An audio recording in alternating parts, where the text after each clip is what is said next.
Assalamualaikum warahmatullahi wabarakatuh. Di sini kami dari kelompok 10 mata kuliah Ekonomi Moneter dari kelas MKS 3E akan memaparkan hasil dari diskusi kelompok kami dengan judul Perkembangan Lembaga-Lembaga Moneter di Indonesia. Dengan kelompok kami, yang pertama Rama Sahrul Hakmi dengan NIM akhir 221, yang kedua Indah Eka Wahyuni dengan NIM akhir 220, dan Lili Rahmawati dengan NIM akhir 197, dan yang terakhir Salma Altafia dengan NIM terakhir 230. Perkembangan status dan kedudukan Bank Indonesia dan Otoritas Jasa Keuangan.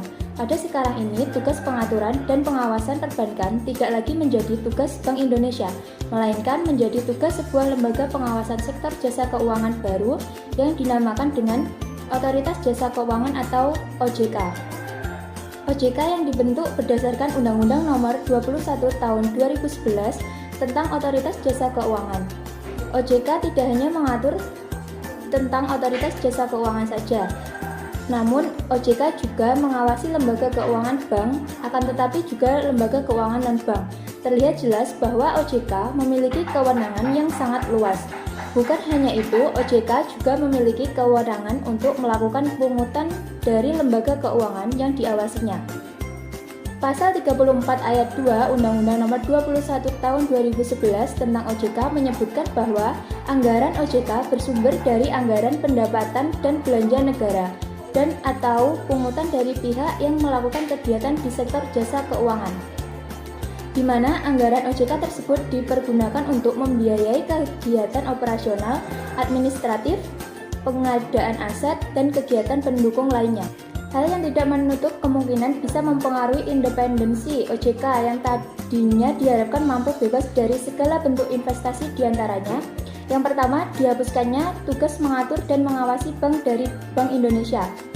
Pada Undang-Undang Nomor 23 Tahun 1999, tugas Bank Indonesia berupa pengawasan dan perkembangannya sesuai dengan amanah yang tertuang dalam pasal 34 terhadap perbankan dialihkan kepada Lembaga Pengawasan Sektor Jasa Keuangan yang bersifat independen yang dikenal dengan nama Otoritas Jasa Keuangan atau OJK.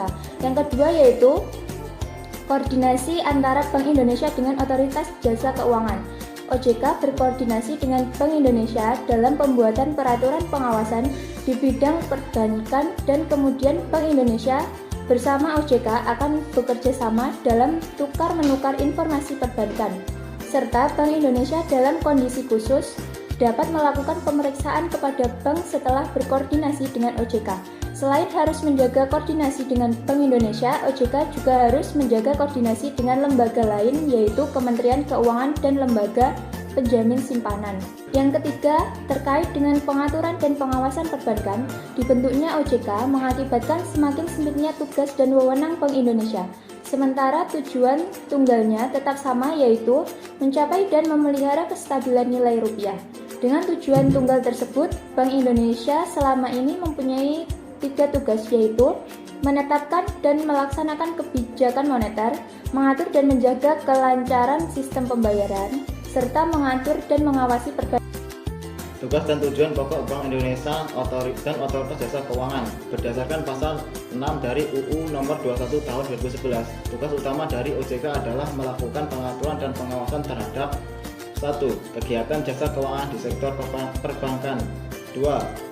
Kegiatan jasa keuangan di sektor pasar modal. 3. Kegiatan jasa keuangan di sektor perasurasian, dana pensiun, lembaga pembiayaan, dan lembaga jasa keuangan lainnya. Tujuan OJK. Pasal 4 Undang-Undang Nomor 21 Tahun 2011 tentang OJK menyebutkan bahwa OJK dibentuk dengan tujuan agar keseluruhan kegiatan di dalam sektor jasa keuangan terselenggara secara teratur, adil, transparan, dan akuntabel, dan mampu mewujudkan sistem keuangan yang tumbuh secara berkelanjutan dan stabil, serta mampu melindungi kepentingan konsumen maupun masyarakat. Dengan terbentuknya OJK, maka lembaga ini diharapkan dapat mendukung kepentingan sektor jasa keuangan secara menyeluruh sehingga meningkatkan daya saing perekonomian. Selain itu, OJK harus mampu menjaga kepentingan nasional antara lain meliputi di sektor jasa keuangan dengan tetap antara lain meliputi sumber daya manusia, pengelolaan, pengendalian, dan kepemilikan di sektor jasa keuangan dengan tetapi mempertimbangkan aspek positif globalisasi. OJK dibentuk dan dilandasi dengan prinsip-prinsip tata kelola yang baik yang meliputi independensi, akuntabilitas, pertanggungjawaban, transparansi, dan kewajiban atau fairness. Selanjutnya, tujuan dan tugas Bank Indonesia. Tujuan Bank Indonesia ditetapkan untuk mencapai dan memelihara kestabilan nilai rupiah. Kestabilan nilai rupiah yang dimaksudkan dalam undang-undang tersebut adalah kestabilan nilai rupiah terhadap barang dan jasa serta terhadap mata uang negara lain. Kestabilan nilai rupiah terhadap barang dan jasa diukur dengan atau tercermin pada perekonomian laju inflasi. Kestabilan nilai rupiah terhadap mata uang negara lain diukur berdasarkan untuk tercermin pada perkembangan nilai tukar rupiah atau kurs terhadap mata uang negara lain. Tugas Bank Indonesia untuk mencapai tujuan yang telah ditetapkan sesuai Undang-Undang Bank Indonesia mempunyai 3 tugas, yaitu yang pertama menetapkan dan melaksanakan kebijakan moneter, yang kedua mengatur dan menjaga kelancaran sistem pembayaran, dan yang ketiga mengatur dan mengawasi bank. Hubungan Bank Indonesia dan otoritas jasa keuangan dengan pemerintah dan dunia internasional. Hubungan Bank Indonesia dengan pemerintah berdasarkan ketentuan pasal 31 Undang-Undang Bank Indonesia terhadap pembagian tugas dan melaksanakan pengawasan perbankan, yaitu tugas mengatur bank dilaksanakan oleh Bank Indonesia, sementara tugas mengawasi bank dilaksanakan oleh OJK. Namun prakteknya pada saat pemerintahan mengajukan RUU tentang otoritas jasa keuangan atau OJK, terlihat jelas bahwa OJK mempunyai kewenangan lebih luas, yaitu tidak semata-mata hanya kewenangan sebagaimana diamanatkan dalam pasal 34 Undang-Undang Bank Indonesia, namun meliputi seluruh tugas Bank Indonesia terkait pengaturan dan pengawasan bank sebagaimana diamanatkan dalam pasal 8 huruf C Undang-Undang Bank Indonesia dan beralih kepada OJK. Nah, di sini saya akan melanjutkan presentasi dari teman saya yang tadi. Materi yang akan saya bahas yaitu tentang hubungan OJK dengan dunia internasional. Nah, kerjasama ini digunakan untuk menunjang. Nah, hubungan kerjasama ini digunakan untuk menunjang kelancaran tugas dan wewenang antara Bank Indonesia dengan negara-negara lain. Secara umum, kerjasama antara Bank Indonesia dengan dunia internasional ada 2, yaitu kerjasama yang dilakukan atas nama Bank Indonesia sendiri, yaitu Shenzhen. Yang kedua yaitu kerjasama yang dilakukan atas nama negara-negara masing-masing, yaitu IMF. Selanjutnya yaitu hubungan antara OJK dengan internasional. Otoritas jasa keuangan dalam melakukan kerjasama dan dalam memberikan bantuan dan pengawasan dalam bidang moneter serta pembayaran. Untuk selanjutnya Dewan Gubernur. Nah, kepemimpinan dalam Bank Sentral itu dikendalikan oleh Dewan Gubernur. Dalam melaksanakan tugasnya, Dewan Gubernur dipimpin oleh 2. Yang pertama yaitu Gubernur dan Deputi Gubernur Senior sebagai Wakil Ketua. Untuk selanjutnya yaitu tugas Dewan Gubernur. Dewan Gubernur memiliki tugas untuk mengendalikan kebijakan dan menetapkan. Untuk selanjutnya yaitu tugas Dewan Gubernur. Nah, di sini tugas Dewan Gubernur yaitu menetapkan kebijakan di bidang moneter, sistem pembayaran serta perbankan. Untuk selanjutnya yaitu tingkat independensi yang ada pada Bank Indonesia. Yang pertama yaitu independensi kelembagaan.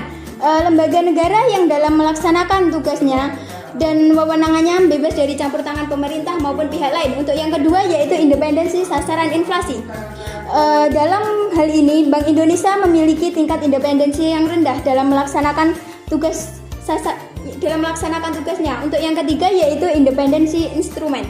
Dalam mencapai sasaran inflasi, Bank Indonesia memiliki wewenang menetapkan sendiri sasaran moneter dan pengendalian moneter dengan menggunakan instrumen moneter yang lazim digunakan. Nah, instrumen moneter tersebut ada beberapa, yaitu operasi pasar terbuka, yang kedua kebijakan cadangan wajib minimum, dan yang ketiga yaitu penetapan tingkat diskonto. Untuk selanjutnya yaitu independensi personal.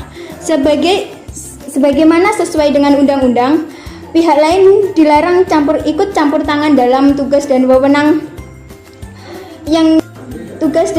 Bank Indonesia oleh Dewan Gubernur. Dewan Gubernur serta Bank Indonesia berkewajiban untuk menolak dan melakukan intervensi terhadap dalam bentuk apapun. Yang selanjutnya yaitu independensi keuangan. Dalam hal ini Dewan Gubernur berwenang menetapkan anggaran tahunan Bank Indonesia, meliputi anggaran untuk kegiatan operasional, anggaran untuk kebijakan moneter, dan sistem pembayaran. Selanjutnya, akuntabilitas dan transparansi Bank Indonesia. Akuntabilitas dan transparansi Bank Indonesia diatur secara jelas dalam Undang-Undang Nomor 23 Tahun 1999 tentang Bank Indonesia sebagaimana telah diubah dengan Undang-Undang Nomor 3 Tahun 2004. Dalam kaitan ini, amandemen Undang-Undang Bank Indonesia memberikan penegasan bahwa kinerja Dewan Gubernur dan Bank Indonesia dalam melaksanakan tugas dan wewenangnya dinilai oleh Dewan Perwakilan Rakyat atau DPR. Untuk itu, Bank Indonesia diwajibkan untuk menyampaikan laporan tahunan dan laporan triwulan secara tertulis tentang pelaksanaan tugas dan wewenangnya kepada DPR dan pemerintah.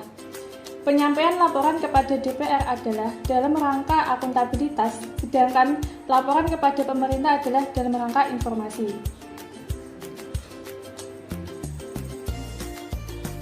Bank Indonesia secara berkala menerbitkan berbagai laporan dan publikasi seperti 1. Laporan mingguan, 2. Statistik ekonomi keuangan Indonesia bulanan, 3. Tinjauan kebijakan moneter bulanan, 4. Perkembangan ekonomi dan moneter triwulan, 5. Laporan triwulan perkembangan kebijakan moneter, dan ke-6. Laporan tahunan. Yang ke-7, selain itu, sesuai dengan perkembangan teknologi informasi, Bank Indonesia juga mempunyai situs internet atau homepage yang berisikan informasi terkini mengenai data ekonomi moneter dan organisasi dan tata kerja Bank Indonesia. Sekian presentasi dari kelompok kami. Apabila ada kurang lebihnya kami mohon maaf. Wassalamualaikum warahmatullahi wabarakatuh.